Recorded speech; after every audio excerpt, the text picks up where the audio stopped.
Can I avoid America's biggest credit card traps? Credit cards offer a ton of convenience, making it easy to buy stuff online or in-store without carrying cash. But, if you're not careful, they can also hide some nasty pitfalls that can cost you dearly. Think about it, you're probably using credit cards for everyday purchases, but do you really understand the terms and conditions? Are you aware of the potential traps lurking in the fine print? These traps can catch you off guard and put a serious dent in your wallet. That's why, in this video, we're going to expose some of America's biggest credit card traps. We'll dive into the common ones like high interest rates, minimum payments, and hidden fees. We'll also look at some real-life examples to show you just how damaging they can be. High interest rates are one of the most obvious traps. You might think you're getting a good deal, but those interest rates can creep up on you fast. For example, if you have a credit card with an 18% interest rate and you carry a $2,000 balance, you'll be paying $360 in interest alone over a year. That's $360 you could be using for something else. Then there are minimum payments.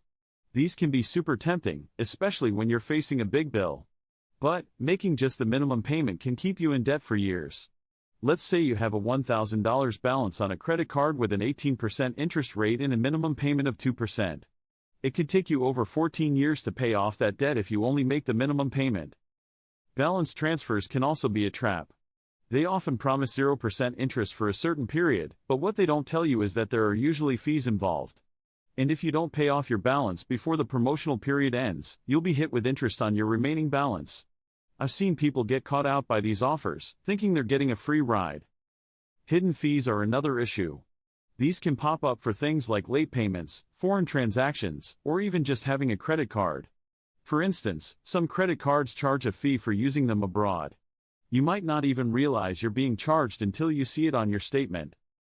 Imagine having multiple credit cards, each with its own set of traps. You're trying to juggle different due dates, interest rates, and fees. It's easy to get overwhelmed. A friend of mine had this happen, and it ended up costing him thousands. The situation can get even worse if you're not careful. Let's say you lose your job or have a medical emergency. Suddenly, you're struggling to make payments, and those interest rates and fees start piling up.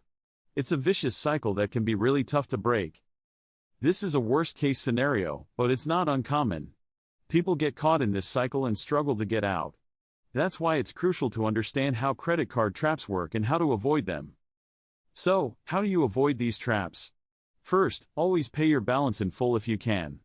This way, you avoid interest and fees altogether. If you can't pay the full balance, try to pay more than the minimum payment. This will help you pay off your debt faster and reduce the amount of interest you owe. Understanding the terms and conditions of your credit card is also key. Take the time to read the fine print and ask questions if you're unsure. Don't fall for predatory offers that seem too good to be true. If a deal looks suspicious, it probably is. Another tip is to set up automatic payments to ensure you never miss a payment. This can help you avoid late fees and interest charges. You should also monitor your credit card statements regularly to catch any errors or unexpected charges. Being aware of your spending habits is also crucial. Don't use credit cards for impulse buys or things you can't afford. Make a budget and stick to it. This will help you avoid overspending and accumulating debt. It's also a good idea to have a plan for dealing with financial emergencies. This could be building an emergency fund or having a backup plan for income disruptions. This way, you're less likely to rely on credit cards and get caught in their traps. To sum it up, credit card traps are real and can cost you a lot if you're not careful. But, by being aware of the traps and taking steps to avoid them, you can use credit cards responsibly. Remember, awareness and smart financial habits are your best defense against credit card traps. Financial literacy is crucial here. The more you understand how credit cards work, the better equipped you'll be to avoid their traps. Take control of your finances by educating yourself and making informed decisions. If you've had any experiences with credit card traps, share them in the comments below. We'd love to hear your stories and learn from them. And if you want more financial advice and tips, be sure to subscribe to our channel. Thanks for watching.